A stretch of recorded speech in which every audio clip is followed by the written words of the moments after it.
ada yang minta statement, ada yang minta foto, ada yang pengen buat video. Ya saya terbuka kok, saya layani semuanya. Mungkin ada sudah lebih dari berapa? 80-an. Tadi kan Pak RK sempat bilang kalau misalnya 1 minggu terakhir ini adalah waktu terbaik begitu. Kenapa baru 1 minggu terakhir Pak sebelum pilkada nanti? Ada alasan khusus nggak Pak? Ya memang saat-saat yang menentukan itu adalah saat terakhir. Berarti hadir di kampanye akbar ya Pak ya? Gimana? Hadir di kampanye akbar ya Pak RK ya? Kalau diundang. Diundang Pak, insya Allah tanggal 23. Kalau kesini atas kemauan sendiri apa undangan dari Kang Emil? Diundang. Diundang. Pak Jokowi ini kemarin turun gunung di Jakarta, sekarang turun gunung kemarin Bapak turun gunung di Jawa Tengah, sekarang turun gunung di Jakarta. Apa alasan Bapak untuk turun gunung seperti itu? Apakah ada suara yang mungkin kurang dari Bertapa yang akhirnya Bapak dongkrak atau Dalam semuanya memang di etapa terakhir seperti ini harus bekerja keras. Saya datang karena memang saya mendukung. Di Jawa Tengah juga saya datang karena saya mendukung. Saya diundang ke Jakarta, saya datang karena saya mendukung. Terima Ada kasih. daerah lainnya nggak sih Pak Jokowi? Ada daerah lainnya nggak sih Pak Jokowi? Selain Jateng dan juga Jakarta? Ada, tapi kan waktunya nggak mungkin kan saya datengin semuanya. Di Solo. Pak Jokowi Pak terkait dengan lapor Mas ini tumpang tindih nggak Pak dengan kanan laporan yang sebelumnya Pak? Tanyakan ke yang lain saja. Pak Jokowi dengan dukungan Pak Jokowi apakah bisa mendongkrak elektabilitas Kang Emil lagi Pak Jokowi mungkin di atas 50%? Kedaulatan ada di tangan rakyat. Pak Jokowi waktu Kedaulatan ada di tangan rakyat. Yang menentukan semuanya adalah rakyat. Pak Jokowi Kita ini hanya berusaha, berikhtiar.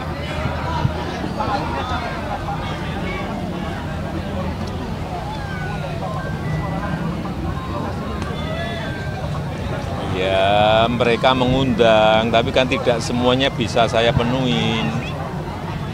Ada yang minta statement, ada yang minta foto, ada yang pengen buat video. Ya, saya terbuka kok, saya layani semuanya. Mungkin ada sudah lebih dari berapa? 80-an. Pak, waktu Pilpres kan Bapak memprediksi 51% ya Pak. Kalau sekarang untuk Pak RK sendiri di Jakarta memprediksinya berapa persen? Mengingat surveinya kan naik turun juga. Saya nggak mau memprediksi. Pak Jokowi ada mungkin Karena di setiap pilkada itu ada hal-hal yang bersifat kedaerahan yang sulit kadang-kadang terdeteksi. Tapi kalau calon mestinya sudah menguasai medan, ada feeling politik, rakyat seperti apa, beda. Kalau saya kan sudah purna tugas. Pak Jokowi ada kecewa nggak kalau Pak RK datang Pak? Pak Jokowi seperti Pak. Ini tadi kan disinggung oleh Pak RK nih Pak soal Jakarta bukan ibu kota lagi, ibu kota sekarang di IKN. Nah kalau melihatnya ini Pak, kemarin Bu Sri Mulyani motong soal anggaran infrastruktur, IKN masih banyak. Kan sudah statement tidak sekali dua kali Presiden Prabowo bahwa justru pembangunan di IKN akan dipercepat. Coba dilihat. Ya. Ada pesan khusus nggak untuk Kang Emil? Bahagia banget mukanya Kang Emil dengan kedatangan Pak Jokowi Kang Emil. Ya, tidak bisa dipungkiri bahagia sekali di saat memang detik-detik, minggu-minggu terakhir kehadiran mantan Presiden, mantan Gubernur DKI. Kami bersahabat sudah lama, zaman saya wali kota. Sebelum saya wali kota, beliau hadir sebagai wali kota. Saat saya wali kota, beliau hadir sebagai gubernur, kemudian membersamai sampai beliau presiden 10 tahun, kemudian di IKN. Itulah hubungan kami. Dan tadi Pak Jokowi menyampaikan kuncinya adalah rekam jejak. Mudah-mudahan warga Jakarta melihat itu, bahwa membangun Jakarta semua mungkin programnya mirip-mirip ya, tapi yang membedakan kan rekam jejak. Saya pernah ngurusin kota, pernah ngurusin koordinasi dengan pusat sebagai gubernur, nolongin Jakarta juga, bikin 2 bendungan kan di Bogor. mensupport program presiden. Makanya sekarang kan di Jakarta banjir berkurang, Pak. Ya. Salah satunya berfungsinya itu kan peran dari kami yang berkoordinasi, saya di daerah. Nah, mudah-mudahan rekam jejak, pengalaman, dan memang ilmunya kami ada di tata kota, tinggal diberi kesempatan oleh warga Jakarta, diberi takdir oleh Allah, insya Allah Jakarta perubahannya lebih cepat. Nah, itu harapannya. Saya mengundang Pak Jokowi hadir, alhamdulillah. Makanya saya sumringah. Besok juga kalau memang beliau ada waktu, saya ingin menyapa warga Jakarta, nanti dikabari ke wartawan ya. Kang, mungkin ada alasan kenapa Pak Suswono nggak datang nih Kang? Ini kan acara spesial banget nih Kang. Ya kan sekarang itu kita sebagian udah janji ke warga, ada ribuan warga nungguin. Kalau dibatalkan semua nanti kecewa, suaranya hilang kan. Cukup diwakili saya, mewakili semangatnya. Saya kira itulah memang suka duka dinamika dalam kampanye ya. Kang, ini berarti kayak senjata nukirnya Kang Emil ya untuk merespon pasangan sebelah yang memposting foto dengan Anies Baswedan di Jakarta. Setiap dukungan adalah baik, betul. Dan saya senangnya gini, Pilkada Jakarta itu pilkada rekonsiliasi, Pak. Dulu Pak Anies dengan PDIP berpisah, berseteru, bergabung. Dulu PKS di sana, sekarang gabung ke sini. Jadi itulah indahnya demokrasi. Geser-geser kiri kanan biasa. Di belakang saya ada Pak Effendi Simbolon mendeklarasikan 7.000 orang-orang Batak. Beliau dari partai mana kita semua tahu kan. Nah, itulah contoh demokrasi hari ini. Terima kasih. Assalamualaikum warahmatullahi wabarakatuh. Selamat malam, salam sejahtera bagi kita semuanya. Shalom, Om Swastiastu, Namo Buddhaya, Salam Kebajikan.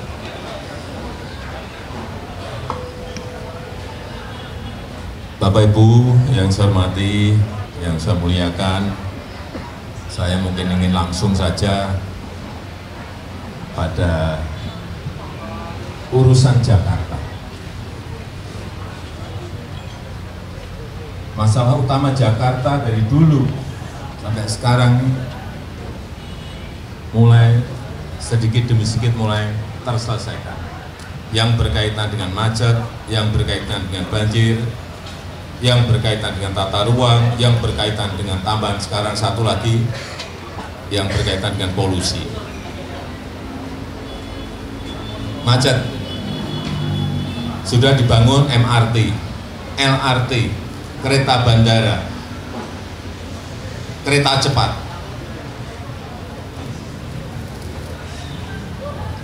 Tinggal menyelesaikan misalnya MRT, rute yang utara selatan dirampungkan, rute yang barat timur dirampungkan, sehingga nantinya semua penduduk Jakarta ini memakai transportasi massal yang kita miliki.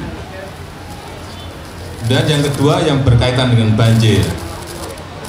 Banjir Sungai Ciliwung itu sudah dinormalisasi kurang hanya 16 km. Itu kalau dikerjakan secara cepat, perkiraan saya 2 tahun selesai, insya Allah selesai.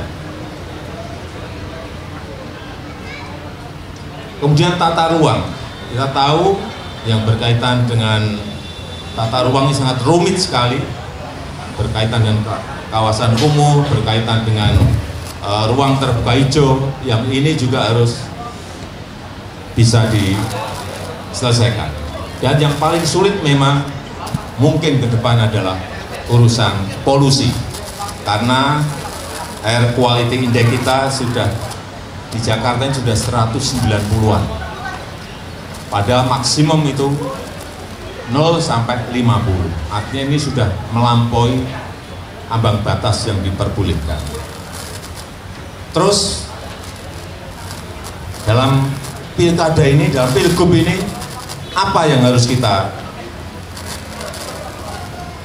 lakukan untuk memberikan keyakinan kepada kita bahwa masalah-masalah itu bisa diselesaikan? Kalau Bapak Ibu bertanya kepada saya, jawaban saya rekam jejak. Rekam jejak.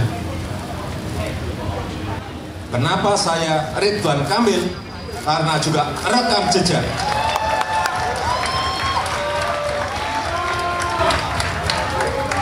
Saya ulang, kenapa saya Ridwan Kamil? Karena rekam jejak.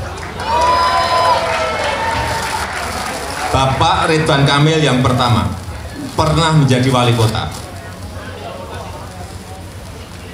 Dalam skop manajemen kecil, mengelola kota itu juga tidak mudah. Beliau sudah memiliki pengalaman itu. Yang kedua, dalam lingkup manajemen yang lebih besar, provinsi, beliau juga punya pengalaman sebagai gubernur. Terus, yang paling penting ditunjang oleh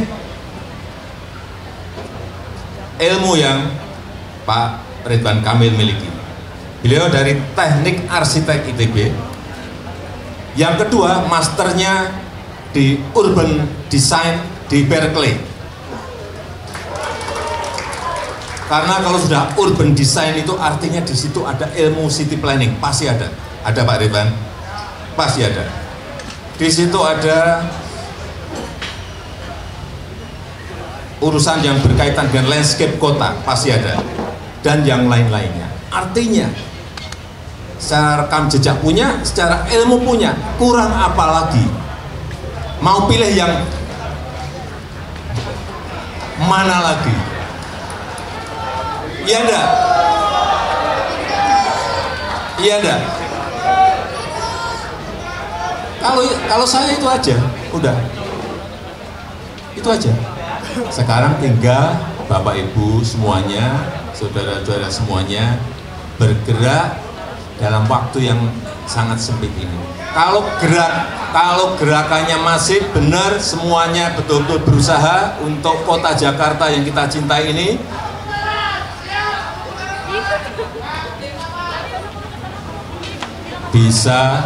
bisa kayak Pilpres. Pilpres itu bayangan kita 51%, dapatnya 58,5%. Saya rasa itu saja yang ingin saya sampaikan. Terima kasih. Assalamualaikum warahmatullahi wabarakatuh.